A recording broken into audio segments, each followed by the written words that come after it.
ગુજરાતી ભાષા શીખતી વખતે સંજ્ઞાનું લિંગ ઓળખવું ક્યારેક માથાનો દુખાવો બની જાય છે ખરું ને? પણ ચિંતા ના કરો, એની એકદમ સરળ એકદમ જાદુઈ રીત છે. આજે આપણે એ જ ગુપ્ત ચાવી શીખવા જઈ રહ્યા છીએ, જેથી આ સમસ્યા છે ને એ હંમેશા માટે દૂર થઈ જાય. તો પછી મૂળ સવાલ એ છે કે કોઈ પણ શબ્દ સામે આવે તો એ પુલ્લિંગ છે, સ્ત્રીલિંગ છે કે પછી નપુંસકલિંગ, એ નક્કી કઈ રીતે કરવું? ચાલો આજે આ જ મોટી મૂંઝવણનો ઉકેલ લાવીએ. ઓકે, તો ચાલો શરૂ કરીએ એકદમ બેઝિક વાતથી. ગુજરાતી ભાષામાં છે ને દરેક સંજ્ઞા એટલે કે કોઈ પણ નામ એને આ ત્રણમાંથી એક લિંગ સોંપાયેલું હોય છે: પુલ્લિંગ, સ્ત્રીલિંગ અને નપુંસકલિંગ, જેને આપણે નર, નારી અને નાન્યતર જાતિ પણ કહીએ છીએ.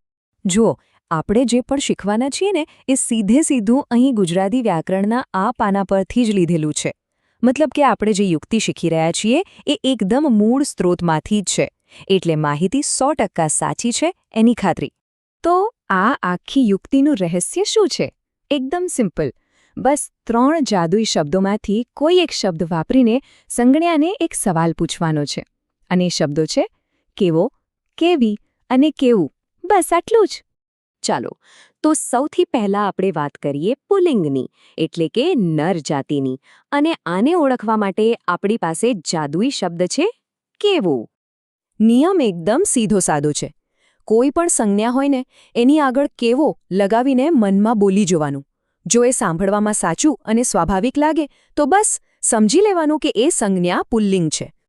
હવે જુઓ, સામાન્ય રીતે શું હોય છે કે મોટાભાગની પુલ્લિંગ સંજ્ઞાઓના અંતમાં ઓ જેવો સ્વર આવે છે.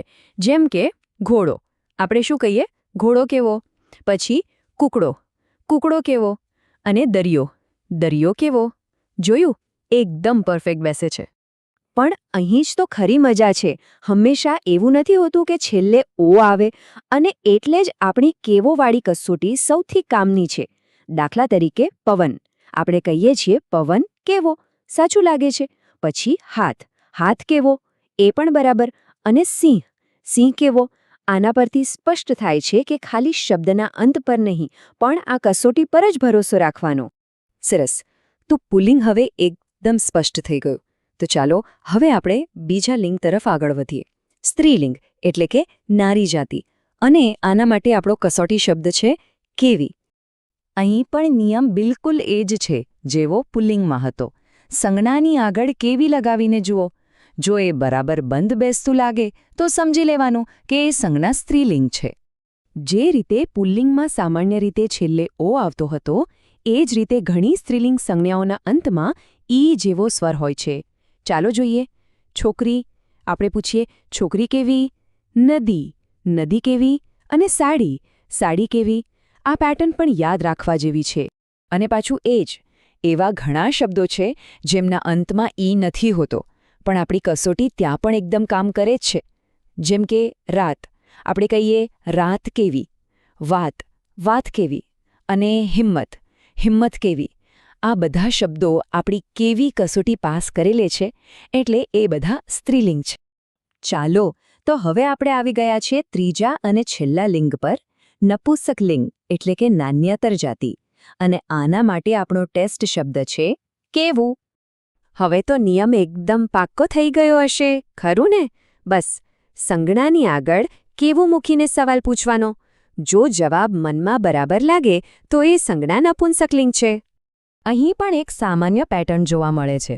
ઘણી નપુંસકલિંગ સંજ્ઞાઓના અંતમાં ઊ જેવો સ્વર આવે છે. ઉદાહરણ તરીકે બારણું, આપણે બોલીએ બારણું કેવું. કૂતરું, કૂતરું કેવું. અને ગલુડિયું, ગલુડિયું કેવું. જોયું કેટલું સરળ છે? અને હા, એવા પણ ઘણા શબ્દો છે જેમના છેડે ઊં નથી આવતો, પણ આપણી જાદુઈ કસોટી તો ત્યાં પણ કામ કરે જ છે. જેમ કે શહેર, આપણે કહીએ શહેર કેવું. પાણી, પાણી કેવું. અને નાક, નાક કેવું. આના પરથી ફરી સાબિત થાય છે કે આપણી કેવો, કેવી, કેવુંવાળી રીત કેટલી જોરદાર છે. બહુ સરસ. તો આપણે ત્રણેય લિંગ અને એને ઓળખવાની કસોટીઓ જોઈ લીધી. ચાલો હવે આ બધી વાતને એક સાથે મૂકીને ફટાફટ એક સારાંશ જોઈ લઈએ. જુઓ, આ ટેબલમાં બધું એકદમ સ્પષ્ટ છે. પુલ્લિંગ માટે આપણો શબ્દ છે કેવો, જેમ કે ઘોડો કેવો. સ્ત્રીલિંગ માટે આપણો શબ્દ છે કેવી, જેમ કે છોકરી કેવી. અને નપુંસકલિંગ માટે આપણો શબ્દ છે કેવું, જેમ કે બારણું કેવું. આ ટેબલ આખી વાતને એક જ નજરમાં યાદ રાખવા માટે બેસ્ટ છે. તો આ આખી વાતનો સૌથી મહત્વનો મુદ્દો શું છે? એ જ કે સંજ્ઞાનો છેલ્લો અક્ષર શું છે એના પર આંખ બંધ કરીને ભરોસો ના કરવો. સૌથી સાચી અને ભરોસાપાત્ર રીત એક જ છે. આપણા 3 જાદુઈ શબ્દો કેવો, કેવી અને કેવું નો ઉપયોગ કરીને હંમેશા કસોટી કરે. તો ચાલો હવે એક નાનકડો પડકાર. સ્ક્રીન પર શબ્દ છે પુસ્તક. જરા વિચારો, પુસ્તક માટે કયો શબ્દ બરાબર બેસે છે? પુસ્તક કેવો, પુસ્તક કેવી કે પછી પુસ્તક કેવું? જો આ યુક્તિ સમજાઈ ગઈ હશે તો હવે ગુજરાતી વ્યાકરણનો આ પડકાર જરાય મુશ્કેલ નહીં લાગે. જવાબ મળી જ ગયો હશે.